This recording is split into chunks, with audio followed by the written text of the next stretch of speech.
2024, eh bien, nous assistons assez classiquement, je dirais, à une consolidation au mois d'août.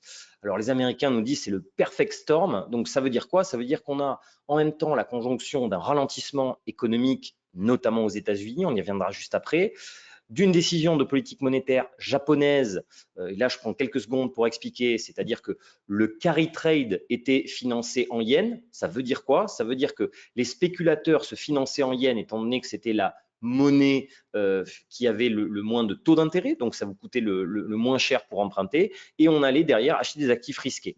Quand la Banque centrale dit on va remonter les taux, ça fait remonter le yen, donc ça veut dire que le poids de votre dette est en train d'augmenter, donc vous enlevez, vous remboursez finalement votre dette, mais ça veut dire que de l'autre côté, vous vendez les actifs risqués que vous aviez.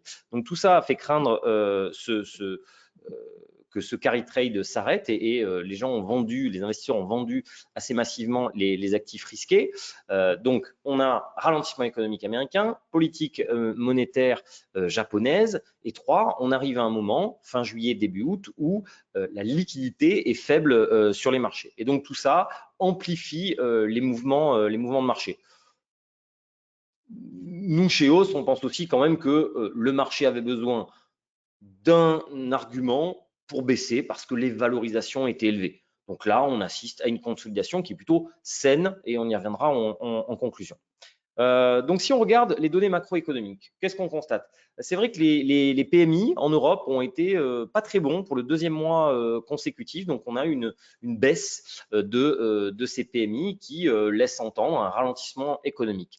Même chose, comme vous le voyez, aux États-Unis. Les services, ça va à peu près, mais sur le manufacturier, on a une baisse. Si on regarde maintenant les pays émergents, ça tient bien en Inde et au Brésil. Par contre, regardez, ici en Chine, on a clairement un retournement. Donc là, c'est pas bon. Sur la Chine, on a une alerte. Donc tout ça donne un sentiment, on va dire pour le moins mitigé.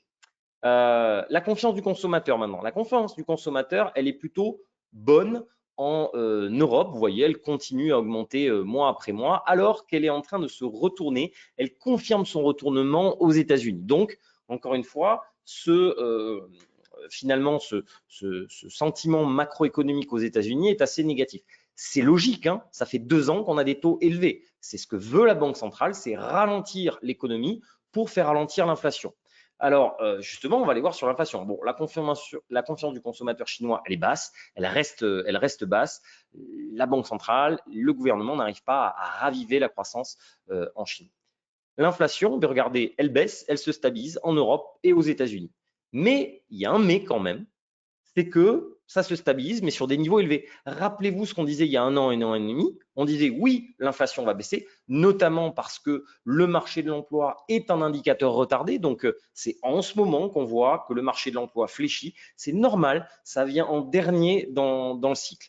Mais donc là, on a une inflation qui baisse, mais elle reste sur des niveaux élevés. On n'est pas sur du 2, regardez aux États-Unis, on est sur du 3, 3,5. Entre 2 et 3, 3,5, c'est pas la même chose. Donc ça, c'est ce qui nous faisait maintenir une duration plutôt faible dans les portefeuilles. Maintenant que l'activité baisse, on risque, on pourrait reprendre de la duration. Donc, les conditions macroéconomiques, vous vous souvenez, le trimestre d'avant, on était plutôt dans le carré du haut, c'est-à-dire plutôt action. Là, maintenant, on se retrouve dans le carré plutôt du bas, c'est-à-dire obligation, c'est-à-dire à reprendre de la duration. On verra après s'il faut reprendre du risque de crédit également. Les valorisations, c'est la bonne nouvelle. Vous avez une consolidation des marchés, donc on a des valorisations qui redeviennent un peu plus attractives. Alors, un peu plus, hein. On est à 13 en zone euro, c'est la moyenne historique, hein. On n'est pas cher. 20 aux États-Unis, on reste cher.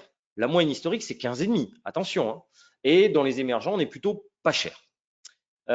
Si on regarde la prime de risque aux États-Unis, elle baisse. C'est, je dirais, la différence entre qu'est-ce qu'on peut gagner sur les actions et qu'est-ce qu'on peut gagner sur les obligations.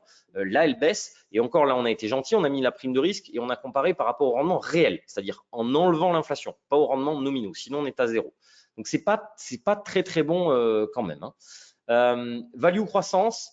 Là, qu'est-ce qu'on a eu sur la dernière correction? On a eu un effondrement de la croissance alors que le style value s'est plutôt stabilisé. Mais l'écart est encore énorme entre value et croissance. Petite KPI, vous le savez, c'est une des thématiques qu'on pousse. Les petites capitalisations sont très en retard. Si vous regardez ici toutes les zones, et notamment en France, vous voyez qu'on est très largement en dessous de la moyenne historique. La moyenne historique en France est à 16. Le plus haut qu'on a eu depuis 94, c'est 26,6. Le plus bas, c'est 9. On est aujourd'hui à 10,7. Donc, on est très bas. Et je dirais, ça, ce n'est pas actualisé des toutes dernières données. Donc, on est encore plus bas aujourd'hui. Donc, il y a une vraie opportunité, selon nous, sur les petits capis. Alors, attention, si on a une macroéconomie qui s'effondre, ce que nous n'anticipons pas, là, les petites capitalisations pourraient, je dirais, plus baisser que les grands. Et également vous dire que les petites capitalisations cotées sont moins chères, voire beaucoup moins chères que les petites capitalisations non cotées, donc sur le private equity. Le crédit, et là c'est un point sur lequel je voulais insister. Regardez, ça c'est le tableau que vous aviez à mai-juin, d'accord? Ici, qu'est-ce qu'on regarde? On regarde différentes catégories obligataires, l'investment grade américain, l'investment grade euro, l'investment grade Royaume-Uni, la dette émergente, le high yield en Europe et aux États-Unis. Qu'est-ce qu'on constate? Vous regardez que depuis 2010, ici, c'est l'extrême bas. Donc, l'IG aux États-Unis, on est allé jusqu'à 90 points de base et on est monté à peu près 280 points de base, donc 2,8% au-dessus des emprunts d'État. Et en moyenne, on est à peu près 1,2, 1,3 depuis 2010. Où est-ce qu'on en était en mai-juin? Au plus bas du plus bas. Même jusqu'à mi-juillet, c'était le cas. Et vous voyez que c'était le cas sur toutes les classes d'actifs. Donc, même si la macro nous disait qu'il faut faire plus d'obligations, c'était compliqué parce qu'on ne voulait pas prendre de duration. Et en plus, on avait, je dirais, des spreads de crédit qui étaient bas, donc des obligations d'entreprise qui, selon nous, ne rémunéraient pas assez. La grande nouvelle, c'est que ça a changé. Regardez ici, donc là, c'est au 5 août. D'accord? Donc là, au 5 août, regardez, ça y est, ça a déjà commencé en juillet et maintenant, on a des spreads de crédit qui sont en train de s'écarter. Qui s'écartent. Alors pour l'instant, ce n'est pas beaucoup. Regardez ici aux États-Unis, on s'est écarté de 20 points de base. Mais si ça continue, le 20 points de base deviendra 40. Regardez, sur le high yield, on est passé 290 à 380, quasiment 1%. Donc ça commence à peser. Donc c'est pour ça qu'on avait un positionnement défensif. Maintenant, on dit, ça y est, on recommence à être payé pour le risque. Donc on re-regarde les obligations d'entreprise alors qu'on était plutôt sur la prise de profit. Le contrariant. Le contrariant, regardez les flux. Les flux, c'était tech, tech, tech, tech, tech. Et tout le reste était vendu. La grande question aujourd'hui, c'est est-ce qu'avec ces résultats en demi-teinte, parce que j'aurais dû le citer aussi, il y avait ça, les résultats qui étaient en demi-teinte des géants de la tech, est-ce qu'on va avoir un changement de paradigme? C'est-à-dire que ce leadership qu'on a eu des 7 magnifiques et de l'IA depuis quelques années, est-ce qu'il va changer? Donc, ça veut dire que pendant peut-être 6 mois, 1 an, on va se chercher et il y aura peut-être une nouvelle thématique qui va surgir. Ou est-ce que c'est juste une consolidation, comme on l'a connu il y a 2 ou 3 ans? Vous savez, le Nasdaq avait baissé de 25% durant l'été et après, il fallait racheter. C'est-à-dire que c'était remonté. Donc, c'est ça la grande question aujourd'hui. Quand même vous dire que dans le sentiment de marché, vous regardez les insiders, donc c'est quoi? C'est les cadres dirigeants d'entreprise. Ils n'ont jamais autant vendu d'actions de leur propre société. C'est bien que ça reste cher. Donc, on est encore un peu cher. Hein. Ce n'est pas encore les grandes soldes. Donc, les recommandations, justement, point positif, c'est qu'on a des valorisations qui sont en baisse sur certaines classes d'actifs. Petite capi, l'investment grade, voilà, mais pas toutes. Hein. Le négatif, c'est qu'on a un ralentissement macroéconomique global et des valorisations qui sont encore élevées. Aux États-Unis, on est encore cher. Conclusion, pour nous, c'est une saine consolidation. On n'a pas de krach boursier tant qu'il n'y a pas une récession. Pour l'instant, on ne voit pas de récession. Un ralentissement économique, oui, récession, non. Donc, on pourra profiter de certaines exagérations, mais nous ne sommes pas encore sur une grande braderie. Vous voyez, c'est cette idée de solde dont je parlais. Ce n'est pas le moment d'en remettre partout. Remettre un peu par touche, oui, mais ça peut aller plus loin selon nous, surtout qu'on est au mois d'été. Action, préférence pour l'Europe et l'Asie versus les États-Unis. On aime les petites capitalisations. Secteur, on va préférer le style qualité, croissance à l'international. Donc ça, pour caricaturer, c'est du comme Gesmonde. Et en cas de ralentissement économique, on va préférer être sur du Nestlé, du L'Oréal, des choses comme ça. Value en Europe, pour le côté valorisation. Et la value a plutôt bien tenu en Europe, même dans cette baisse. La technologie est toujours, selon nous, trop chère. Obligation d'entreprise, ça y est, là, on change. C'est-à-dire qu'on avait dit, on n'est plus payé pour le risque. Là, on dit, elles redeviennent légèrement attractives. On pense que ça peut aller plus loin.